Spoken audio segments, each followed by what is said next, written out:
Hi, welcome to Coffee Stories, Coffee Month 8 for July and August of 2019. My name is Suyog. I'm a co-founder at Driftaway.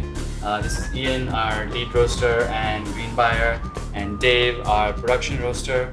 We are tasting our Ethiopian fruity profile coffee from Ethiopia, Ethiopia Yirgacheffe Kochere. We just brewed some on this beautiful V60.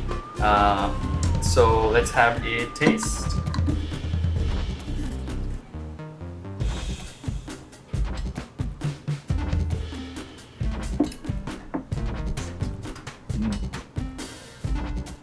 When you smell it, you can really get that honey aroma off of it. Yeah, it's very sweet.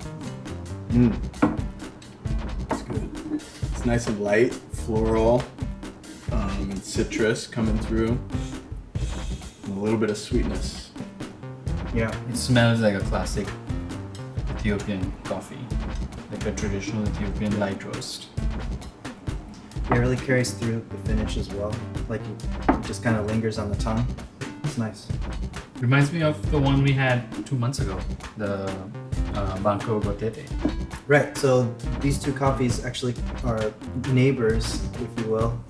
They come from basically like farms that are really close together in Ethiopia, just south of the capital of Ethiopia in Addis Ababa in Kochere. Ethiopia is basically the birthplace for coffee, and coffee just grows wildly there.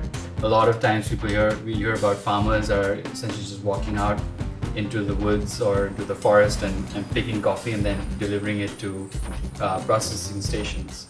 So sometimes you don't know, what varietal is it specifically. It kind of goes under the umbrella of heirloom.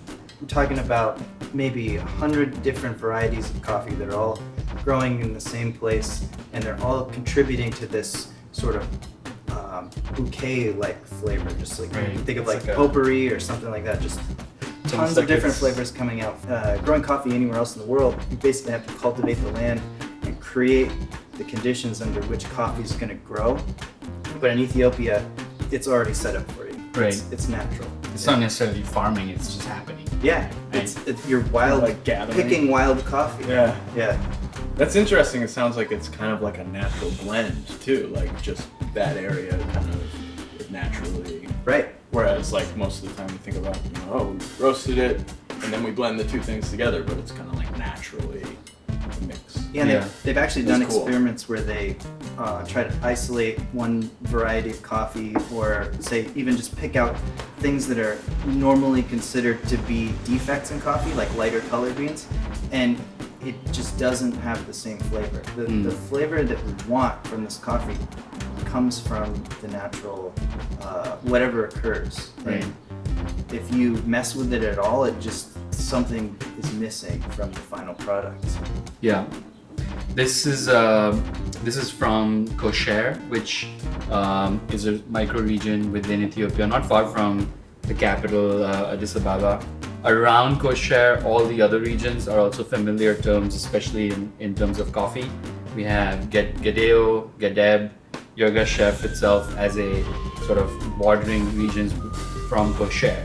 So this whole space, this whole sort of area, region within Ethiopia, very famous for really high quality, incredible coffees. And at the same time, in spite of being the birthplace, in spite of having incredible coffee, in terms of the total production of coffee, Ethiopia only produces a small amount in the world. It's like 3% or less. So it's just like unique, interesting, definitely special.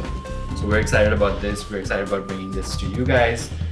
So that's our fruity profile coffee for Coffee Month 8, the Ethiopia Kochere Yirgacheffe.